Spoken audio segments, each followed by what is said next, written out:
ভারতের পশ্চিমবঙ্গে বিধানসভা নির্বাচনে বিজেপির জয়ের পর রাজনৈতিক বিরোধীদের পাশাপাশি সংখ্যালঘু মুসলমানদের বাড়িঘর, দোকানপাট ও ব্যবসা প্রতিষ্ঠান লক্ষ্য করে হামলার অভিযোগ উঠেছে।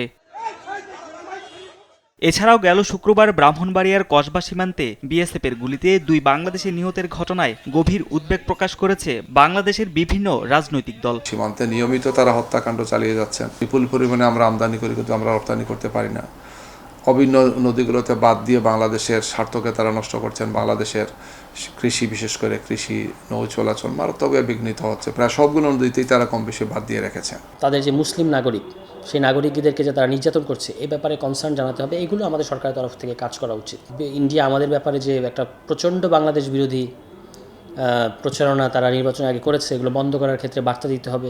এর প্রভাব যেন বাংলাদেশে না পড়ে সে বিষয়ে সতর্ক থাকার পাশাপাশি সীমান্ত হত্যা ও পুশিন প্রতিরোধে সরকারকে উদ্যোগ নেওয়ারও তাগিদ দিয়েছেন সংশ্লিষ্টরা। আমাদেরকে সতর্ক থাকতে হবে, কারণ হচ্ছে যে ওখানে তারা অত্যন্ত মুসলিম বিদ্বেষী এবং একটা উত্তেজনা সৃষ্টির চেষ্টা করছে। সেখানে বাংলাদেশকে দায়িত্বশীল আচরণ করতে হবে। সকল রাজনৈতিক দলকে এবং জনগণকে রাজনৈতিক দায়িত্বশীল আচরণ করতে হবে, যেন উত্তেজনাটা এখানে না ছড়ায় এবং তারা পুশিং করার চেষ্টা করতে পারে, সে ব্যাপারেও আমাদের সতর্কতা রাখা দরকার। আমরা মনে করি এগুলো নিয়ে বাংলাদেশের মানুষের উদ্বেগ, উৎকণ্ঠা আছে। আমাদের সরকারের পক্ষ থেকে এগুলো অবশ্যই কথা বলা উচিত, প্রতিবাদ জানানো উচিত এবং এ ব্যাপারে কার্যকর ব্যবস্থা গ্রহণ করা উচিত।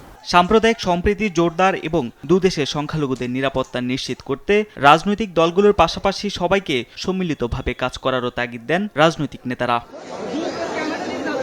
তারেক মাহমুদ সুজন, দেশ টিভি, ঢাকা।